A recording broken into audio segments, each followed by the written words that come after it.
Hello, very beautiful community. There's universal talk now about what a sustainable peace deal for Ukraine might look like. But instead of having a long form conversation about this, which we will do one day, about the legitimacy of the potential Russian territorial acquisitions, the shape and size of Ukraine's military, the question of the sanctions on Russia, the question of Western security guarantees for Ukraine. Instead of getting into all of this and seeing how a deal might run aground on a gap between Russia and Ukraine and Russia and Washington on these, I want to instead take you a little bit into Putin's mind and tell you what I think are four things that Putin is thinking at the moment. The first is that everything that Trump says and that all the rumors about what Trump or others in his administration might strive for around stopping the war is just political technology. You can just disregard it.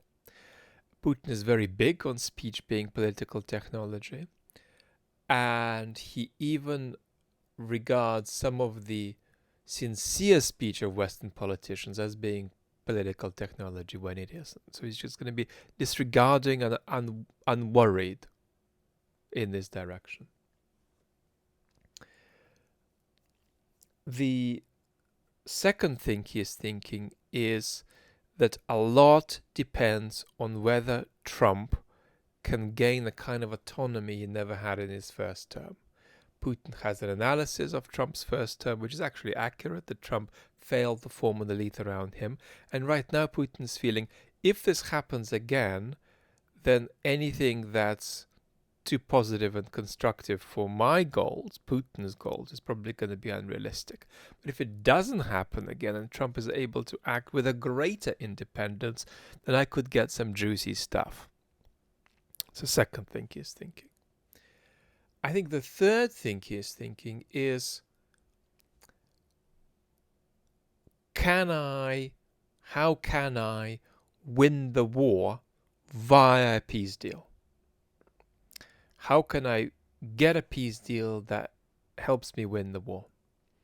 And by that I don't mean a peace deal that then leads to a second Russian full-scale reinvasion, although that's always a possibility.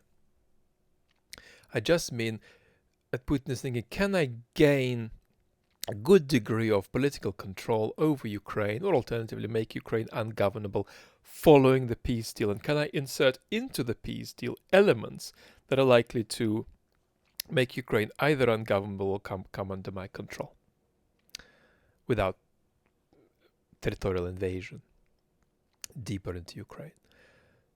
And I think the fourth thing he's thinking is, if Trump is to be a bit more independent of the process and ritual of complex bureaucracy and checks and balances as he wasn't in the first term, if Trump is to be more independent, can I make some steps together with him around, and let me put this inappropriately, reimagining the international order? So even if there can't be dramatic outcomes there for me, could I perhaps have some talks with Trump about how NATO isn't really an alliance anybody benefits from? Can I have these conversations with Trump, and can they lead to something practical, right? So that's to say, Putin is thinking about the international stage broadly and not just about Ukraine when he reflects on what a Trump administration might give him in relation to his brutal full-scale invasion of Ukraine. Lots and lots of love for the moment, beautiful community.